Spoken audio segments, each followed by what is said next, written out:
Welcome into the overtime segment here on SportsSource.tv. Appreciate you joining us. I'm joined by VFL's Daniel Hood, Jacob Gillum, Sterling Hinton, quarterback, O-line, D-line. All right. Want to answer some questions. Well, first, it's really more of a statement than a question. Someone said, stop calling Northwestern's defense great. I don't know that we did say great. If I said great, then they are pretty good, though. I don't know, great might be overstating it. So if I slipped and said great, I apologize. But this viewer's feeling is they got waxed by Iowa and Michigan. They haven't played many good teams all year. They're really not that good. The defense is overrated. Players. You buying that? Somehow they got to 10-2. Is it all just a product of their crummy schedule? They're opportunistic. I mean, these guys are winning the turnover battle. And Jacob pointed up on the show, if you get guys running short fields, they're going to get points. And they got points and they won the games. I think you're looking at a team that is really similar to Tennessee, that they don't have great depth. And I think what you've seen happen is the games that they lost, that they got blown out in, was their 7th and 8th game in a row, if I'm not mistaken, or 6th and 7th or something like that. Yeah. So you're talking about, and anyone that's played knows, when you're going that long, it's tough to do it week in and week out. Well, we saw when Tennessee played Alabama this year. Yeah, I mean, exactly. Tennessee played well. There's not taking anything away from Tennessee. But clearly, I've never seen a Nick Saban team tackle so poorly as that one did on that day, and it was their 8th straight game. Last year, the Kentucky game was like their 8th game in a row. We blew them out real big because they were a good team that year, and they won 5 games, similar to this year. But that 7th, 8th game, playing it in front of your bye week is the hardest game of the year, no matter who you're playing, because you're just so beat down and tired. Massages and rolling can only go so far. Yeah. We got a stat that we showed during the show. I don't know if our director, Cruz Cox, can dial this one up. If not, don't worry about it, Cruz. But we looked at the turnover battle, and in terms of the offenses, both teams give it away about once every 60 plays. The defenses, though, Tennessee takes it away from their opponent about once every 58 plays. Northwestern, there it is, like Cruz Cox, he's terrific. Incredible. He's just tearing it up. Most valuable player. Northwestern forces a turnover against Power 5 competition we're looking at once every 40 plays. So you're getting 1.5, 2 turnovers a game. That makes your defense look better. And that's not. And again, the numbers you got isn't against Bowling Green or anyone else. That's your Power 5. Yeah, that's us in the SEC play. Yeah, absolutely. And they did play 10. They played 10 Power 5 teams, whereas Tennessee only played 9. So you can sit there and make the argument, well, the Big Ten isn't the SEC. Although we also showed you told you during the show that SEC's advantage over the Big Ten isn't as big as people think. 22 and 15 over the last 10 years. But when you look at Northwestern, I do think it all hinges on their defense having a good game and forcing turnovers. Yep.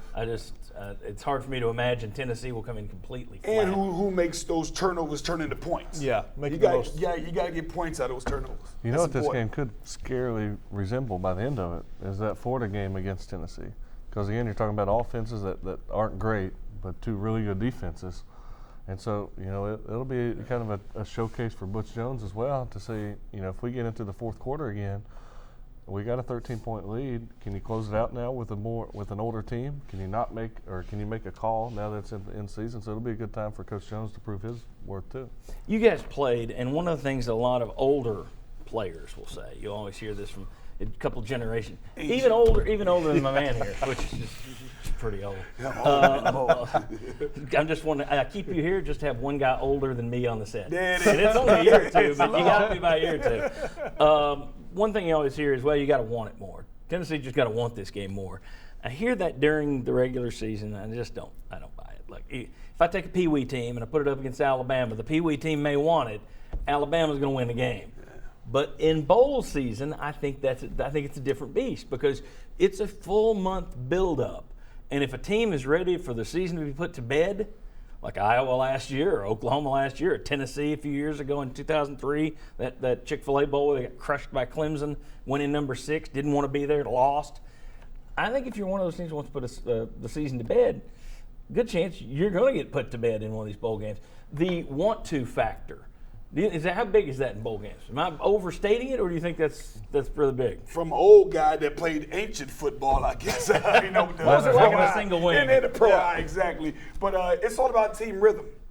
what happens, how does the team stay in the rhythm? That's what makes these bowl coaches, that's how they earn their money. I'm be honest with you, because you got to keep your team in that rhythm. Some teams get better as the season goes on. So that month can create almost like, winning spring practice workout before the first game. So you don't have that game rhythm. So you have to keep your team in playing rhythm in order to continue your success through the bowl game. Okay. Go ahead.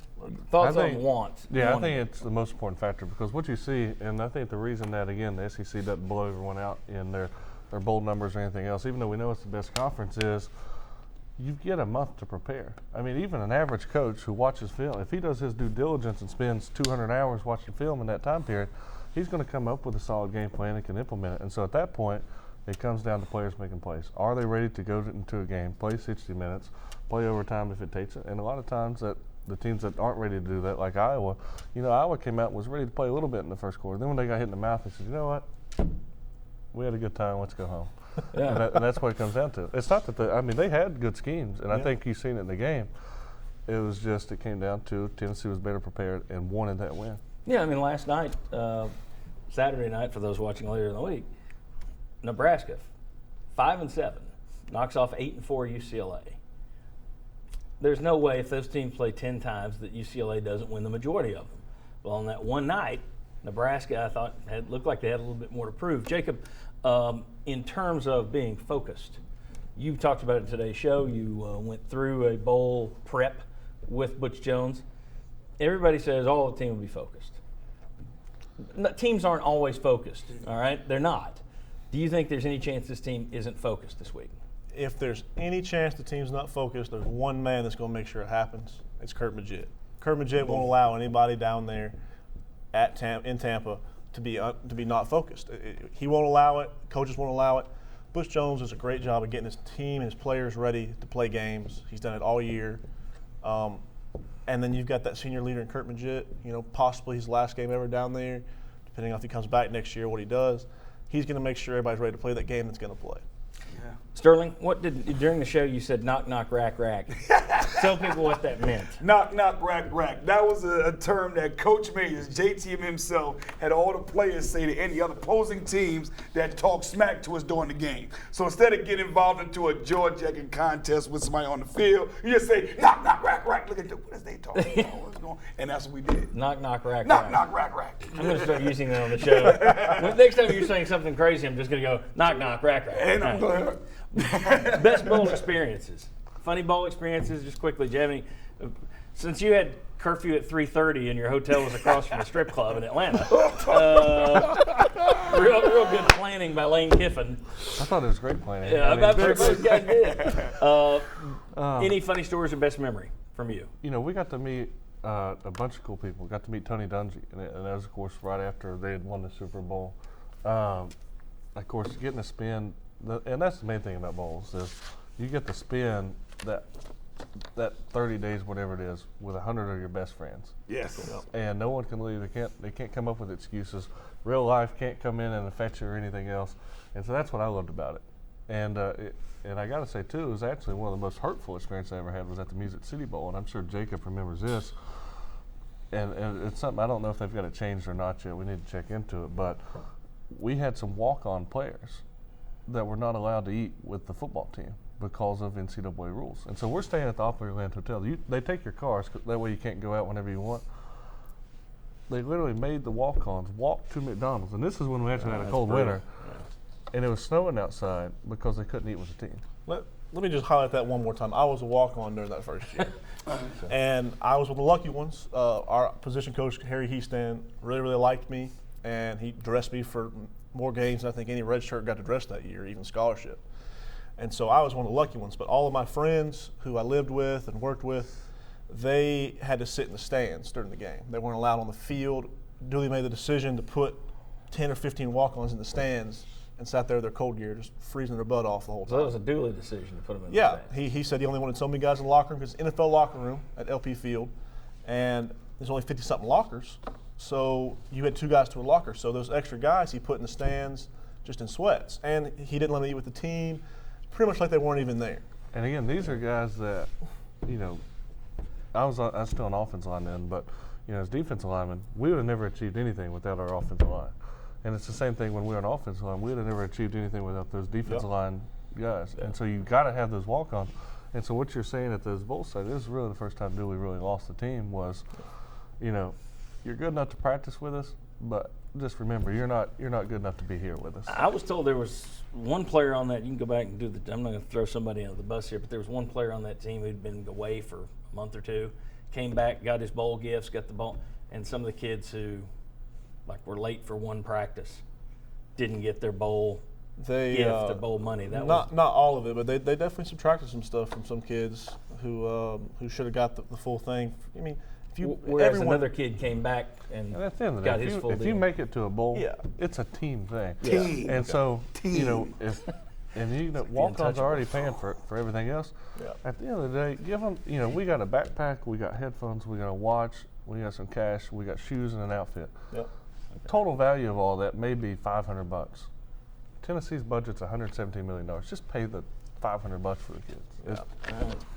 Sterling, best memory or we kind of went to ask these guys for good memories and turned it into you went into the sad millennials. show. You went into the millennials. I guess the ancient bowl, the 1900 guys. Well, you know what I'm saying? the good stuff isn't appropriate for TV. I can't tell a good story about last year. Well, We're online. we're online with the best story I got in bowl game. Once again, we're going to the Cotton Bowl now. Incredible. We're down there. We're trying to find a place to go. So we all got our cars. Alvin Harper drove. Tony drove his car. With like 10 cars, seemed like a caravan. Alvin Harper would eventually find some places to go in the Dallas area. And it was funny. Now that's where I'm going.